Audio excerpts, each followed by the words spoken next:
This week on The Loud Quiet, empty nesters go to a rave. Hey everyone, welcome back to The Loud Quiet. Before we get into the episode, wanted to remind everyone we've got our first book coming out. It's going to come out in January. And if you'd like to stay up to date with the progress of the book, get some early information about it, and be informed about special offers, head over to theloudquiet.com. All of that information we're going to be making available to those that are part of our newsletter. And so you can sign up for the newsletter at theloudquiet.com. Yes, very excited about that coming out, hopefully in January. We will keep you posted. Today we wanted to talk about, we said yes to writing a book. That's been our mantra since we have become empty nesters, is saying yes to things. So today we have a part of our episode is about, we said yes to something that Tanner has been asking us to do for years, since he has really gotten into the EDM world, electronic dance music world. So we said yes to something that I didn't know that we would ever say yes to. I really thought this was going to be in the category of it never happens for us. So yes, we were invited to a show at Silo, which is a newer venue in Dallas. It's only been open now, I think, a year. I mean, Tanner was there for the opening and frequents it quite often with his friends. So yes, we said okay to this show for a DJ that we actually know. Recognize the name, right? At least for me, I recognize the name. Maybe some of the songs I would know if I really thought about it. Yeah. But it's a known name and a bigger name in that world. Chris Lake. And it's hitting my ears kind of funny when you say show, because I'm almost imagining a classic dance review or something like this was, well, we're calling it a rave. Maybe it's not technically a rave, but this was a full-on EDM concert experience. Yes. Indoors, which was nice. And Chris Lake is 43. So he has been around for, a while. So you have probably heard his mixes in songs that you don't even know if that's what you're hearing along Might have the been way. in the background of a movie or a commercial or something like that. And he's been out there for a while. Collaborations, that's the big thing, is collabs with everyone. So yes, we bought tickets for this probably, I'd say, 3 or 4 weeks ago, and it's been sitting on our calendar. Now, the reason that Tanner chose this one, he had gone Saturday night to see Chris Lake, but the Sunday night show, because it's on a Sunday, everything had to be backed up a couple of hours because of curfews, sound curfews. Yeah, I guess there must have been a rule. I didn't think about it, but it must be City of Dallas sound curfews on a Sunday night, Monday morning. Yes. So instead of the main performer coming on at midnight, he starts at 10. So we were done at midnight instead of 2. So there we go. That's why we did it, because it was 2 hours earlier, right? We knew we'd be out by midnight because of curfews and all that kind of stuff. It is kind of funny to think about the saying yes part of it. 10 o'clock for us on a Sunday night is usually, I'm already solidly asleep or approaching asleep by that point. Yeah. Right? We're definitely probably in the back at that point in our bedroom, like reading, getting ready for bed. Definitely not standing amongst a bunch of people, different age groups. I would say I didn't see too many moms and dads there at this event, but there are moms and dads that do go to these. And it was also fun. We went with one of Tanner's law school friends and then one of his friends that he has been friends with since kindergarten, and his dad came along as well. So that was fun to get to reconnect and hang out. And, during the show, I said, we went to Edge Fest together, all of us. Oh my gosh, I had forgotten about it. I wasn't part of that conversation. Oh yeah, I thought I said that to you too. I said, and I told whoever, I think I was telling either Julian or Zach, Tanner's friends that went, that we sat on the curb waiting for Julian's granddad to come pick us up. And we were, We were probably in our 40s, but maybe. Yeah, 30s, 40s, whatever. 40s. Yeah, somewhere in that range. But yeah, for sure. So I was like, oh, this is full circle. Here we are. Now, for those that don't know Edgefest, it's a big music festival in the alternative rock scene in kind of that late 90s, early aughts, that music scene. Yeah. So Weezer and other bands in that category would be who we saw. So those were our music festivals then. But this isn't music that you are unaware of. It's not like EDM is something you weren't a part of before. For those of you who listened to that kind of music back in the 90s, even probably late 80s, 90s, I used to go to clubs and dance to this kind of music. So it was really putting me back into, I really do dig this kind of music. And I just had a lot of fun. For being there as long as we were, because there were 2 openers, and I really was like, gosh, it went by really fast. That is something that surprised me. There was only one moment, actually, during Chris Lake's set that I found myself going, okay, I'm not feeling whatever it was. It probably was just the energy of the song, whatever it was. And that was maybe a 5-minute moment. The rest of it, it was the kind of music that just makes you smile. It makes you want to dance. And I'm not a big dancer. I just loved it. The closest I came to this was the Depeche Mode and the electronic synth stuff of the 80s. Even that is different than this. This is the full-on lasers. We watched those first 2 acts, and they do this by design. Tanner was helping teach us about these festivals. Yes. The first 2 acts had energy, but it was toned down energy. We could even have a normal conversation you could without still yelling. Talk. Yeah. And then as soon as Chris Lake came on, the intensity of the bass, I can't describe this enough. I'm not being metaphorical here. Our clothes were shaking. You could feel your pants and your shirts vibrating against your skin. It was so intense. But it wasn't uncomfortable. Sometimes Rick earplugs. Wears earplugs. Like, he learned going to cheer competitions that the music is so loud that he would wear earplugs, and you wore earplugs when we went to see The Cure. Yeah. But this, you brought him and you didn't need him. I could still hear if I was talking to someone. I mean, I had to, of course, yell a little bit, but it wasn't like, I thought it was just going to be mind numbing, so loud, but it wasn't. And, the lasers were so cool. I mean, it was just a really neat vibe and venue. And the venue, I will say this, if you live in the Dallas area, if you have children that go to this venue, if you want to go to this venue, this was the cleanest, huge amount of bathrooms. I mean, clean, well air conditioned, well ventilated, huge bars, right? Huge if you bars, wanted, yes. No whether one it's ever booze had or to water or wait. whatever, you weren't waiting for anything. No. Extremely clean. I was very, very surprised by that. Yes, Silo has done a very good job with what they wear. I think I'd have to have an audio engineer explain this to us. I wonder if it's because of the cleanness of the sound, the quality of the speakers that are used as to why it was able to be that loud, but it wasn't that destructive. I didn't walk out of there. Shoot, I remember walking out of a Motley Crue concert in the 80s and my ears rang for a couple days. Yeah.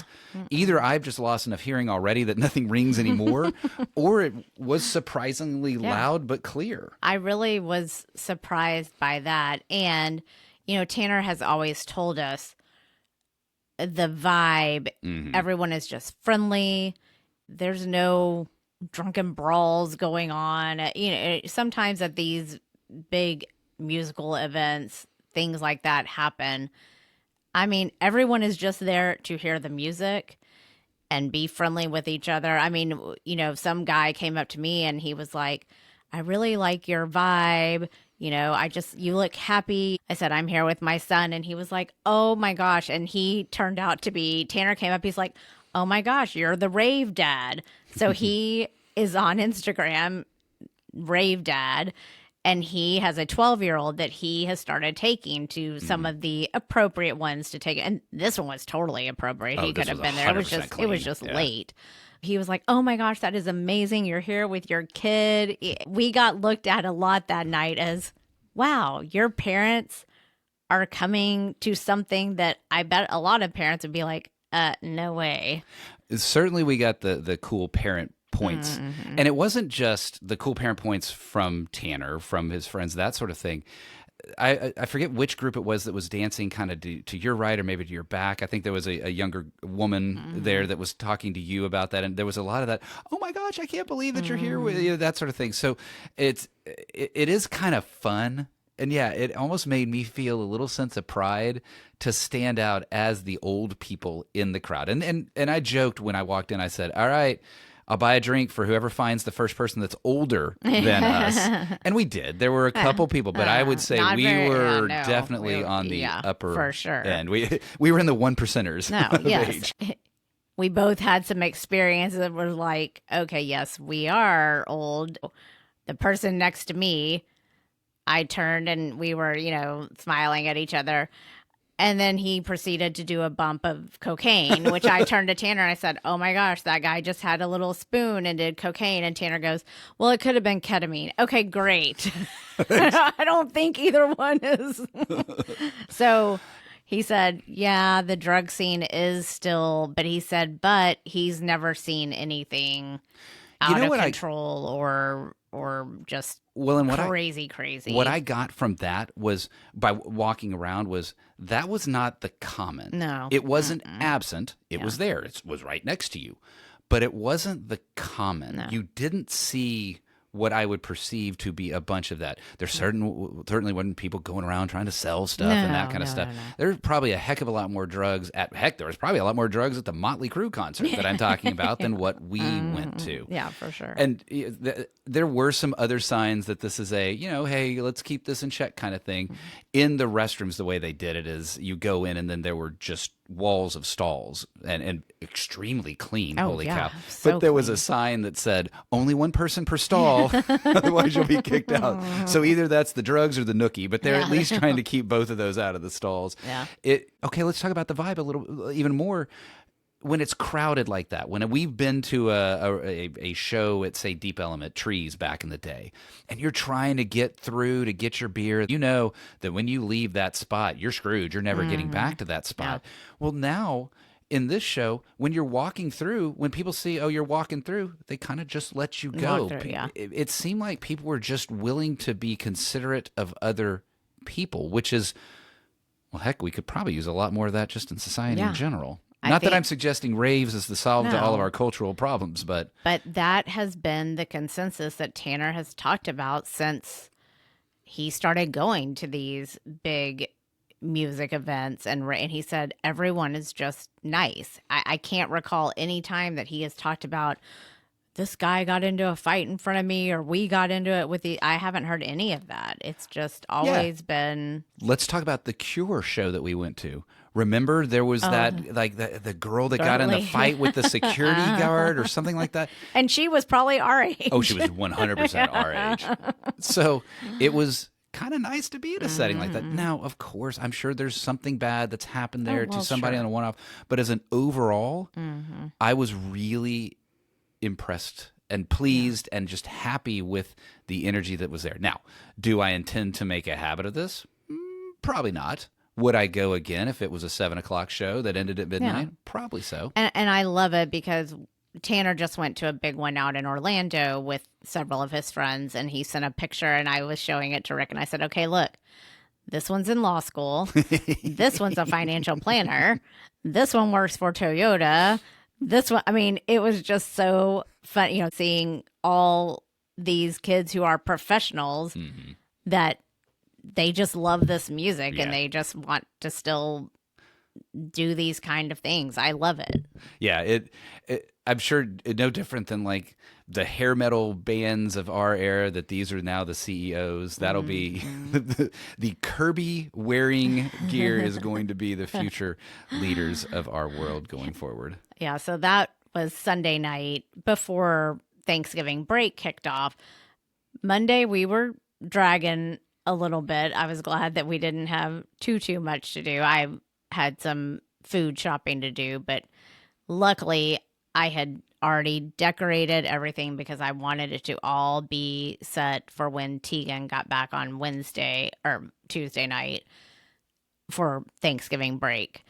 So that was what we were going into. And, we are so thankful for you guys. We hit a milestone this week that we have now over 1,000 followers on our Facebook page. Thanks, y'all. And yes, we just really appreciate it. And, we do have a smaller community group as well on Facebook. And you can find all the information about that at theloudquiet.com. Yeah, it is something that it warms our heart to see this community growing, building, and even this week we saw signs of even more kind of supporting each other and ideas and just encouragement that's going on out there. That energy that we felt of the EDM show and all of that. We carried that into Thanksgiving week. Now, you're absolutely right about dragging on Monday. I needed a recovery day, but then it was right back to it when we started with getting Tegan on Tuesday. And we already had a couple things in mind planned, but I mean, this Thanksgiving break, and maybe I say this but every year, but not, I don't think I do, but this one was just I really enjoyed this Thanksgiving break. And I do think that a huge part of it too was because, like I said, I had already done all my Christmas decorating, which I told you this morning. I said, I'm doing that now every year. I'm getting it all done before, because it feels like when you wait until the day or weekend after Thanksgiving, you've done all this meal prep and then you have to, go back into work mode. We were with my family on Thanksgiving Day, and then Friday we were like, okay, there's a couple of football games. It was the rival between ASU and U of A and UT and A&M. And so we were like, okay, let's go watch it somewhere. Hook 'em. Yeah. And so we ended up with Tanner's girlfriend's family, who we are friends with as well, at a sports bar watching the games.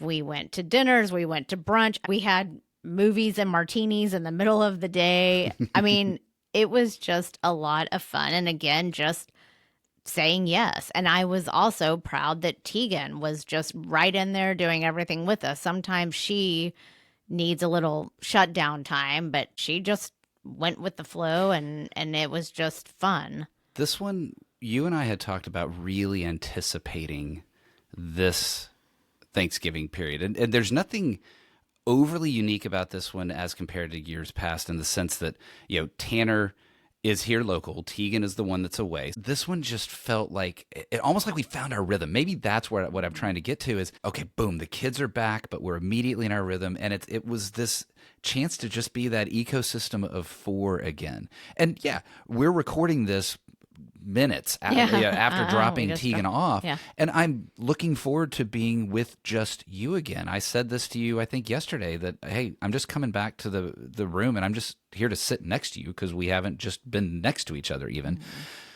So I'm looking forward to that. It just was so much fun having them back, having Tanner staying here in the house for a few nights. And I wasn't sure. What he was going to do, because he has his own place now. Now, thank goodness, his girlfriend lives in Frisco, or her family lives in Frisco, so she was up here too. Yeah, he wasn't having a debate. And so, but I wasn't sure. I was like, is he? And he did. He stayed all the way. We went to church this morning and then went to brunch, and so I'm again so thankful that situation has come into play, that it kind of forces him to be up here for holidays, when he loves to be home though too. He would have come probably anyways, but he might not have stayed all the way through Sunday. Nah, probably not. And it does help that it's reasonably close. He didn't have to get on a plane or anything like that. Yeah. And I mean, kudos to us. We try to still make it comfortable for him with a lot of all the foods that you could possibly want, a comfortable place to sleep, and any of the beverages that you might want as well. It was great to have this. It does make you wonder what our holiday is going to be like going forward. I think I just try to... I think that's maybe another reason that I just really enjoyed this one so much, because I don't know what it's going to look like going forward. Luckily, we are close with his girlfriend's family, but they have extended family too. I'm not sure how things are going to be split in the years to come. This year, they both decided that they were just still going to be with their own families for the day, which I appreciated, and I appreciate that they both wanted that for both of their parents. But yes, it will be interesting. We also have the Austin component. I was thinking about that as we had to evolve into our rhythms. And we've talked about changes along the way, when you had kids and Christmas and different things like that. Somehow, when I was growing up, I didn't have a role model of that, because my grandmother on my mom's side always came to Austin. So growing up, we always did Austin. We always did it with my family, and then by extension, my dad's extended family. That was all I knew. Then when you and I started dating, when we got engaged, when we got married, we had to figure out how to do those rotations, and it all worked together. And then when Rachel, my sister, got her family, somehow the whole just massive clockwork formed, and it worked. I don't know what that's going to look like going forward. Not just what we're talking about here, but now with my mom having passed away, so both of my parents are gone. With Nana, the matriarch of the family, having passed this year, I don't know what this is going to look like. And even with my extended kind of cousins and stuff who I love spending time with, well, they're moving to Lubbock. Are they going to migrate towards Lubbock? And so what does that mean going forward? I got to tell you, I'm kind of adrift. Like if I spend time thinking about it, melancholy is the wrong word. I think I just feel disoriented and adrift, and I just shove that down, which then I guess shoving it down is not the right choice, but I get to really enjoy this holiday because I just live in this moment, not knowing what the future's going to hold. I just don't know. And, your sister and I were texting, all throughout Thanksgiving because we were both making Nana's dressing, and so good. The recipe is not real detailed. So we were like, how did yours come out? How did yours come out? We need to make notes on what we did and everything. So, I still feel connected in that sense. But, we're sitting here going, when are we going to go to Austin really to see your sister and her family? Over Christmas. We can't. I don't know when because they're also leaving too to go on a cruise. Tegan doesn't get home until the 18th, and we already have stuff that entire weekend booked. So I can see why extended families say, screw it, we're all just going to go travel and not even try to figure that out, right? I wouldn't do a cruise, but there, can we all just find some island that we all go together and holiday it up that way? It's very disorienting. Now, I also can look back on what I had just said at the beginning and say, well, we figured it out, and it's going to get figured out. I know this. I just want to have big holidays. And I didn't have, there are some folks that have like the 60 people kind of, multiple hotels, multiple venue kind of thing. I don't mean that, but I really enjoyed Austin when it was a lot of folks. I really enjoy when we're with your parents and it's a lot of folks. I want to recreate that in whatever this looks like going forward. And right now, especially when I think of just specifically the Austin side, I don't know how or what that looks like. That's got me adrift. Yeah, I think that's why my heart was just so full this week. Yeah. And, I talked to my older brother today who's in Germany. They're coming home Friday. I just am really looking forward to, I almost feel like, because we're at the stage that we are and have the business that we do, I feel like, okay, we're just in holiday mode from now until, Hey, let me tell you, January 1st. I'm not feeling that right now. There's a lot of things on the old plate. And but I know we you already do. have, there's Christmas things planned that are, not just revolving around Christmas. There's, there's a lot of fun things to be had. And I know like today at brunch, the, 3 of them, of the kids, are headed back into, finals right now, 2 for grad school, 1 for undergrad. And so I'm sure they're, counting down the days when that is done. I'm with you there. There's a lot of fun things on the horizon. I'm definitely looking forward to that. And I'm glad that this year we've thought and planned some of those in advance. I think heck, this could be an episode in and of itself. How do you segment? Because I think that's what I'm going to need to do a really good job of is on these 2 days, all business all the time, and then enjoy the rest or whatever that looks like. Or if it's, hey, look, we got 1-2 weeks, get it all done, and then shut it off, whatever that looks like. I know we have things to do. I just am choosing not to think about it. I'm still enjoying, today is Sunday. I'm still enjoying my holiday high. So let me have my holiday high. I think we will let you enjoy your holiday high. And I hope that all of y'all enjoyed your holiday high and are going to continue to enjoy your holiday high. Hey, let us know about your holiday high. Head over to that Facebook community group. Again, you can find it if you aren't already a member at theloudquiet.com. Tell us your holiday high story. Yeah, or tell us how you deal with, blending families across, the holidays, because that's going to be a good topic. We're definitely going to need tips, I'm sure. Yeah, can y'all share some ideas, please? I love it. So I'm going to leave here still on my holiday high. Yes. So I hope you will too. And thank you guys for listening to another episode of The Loud Quiet.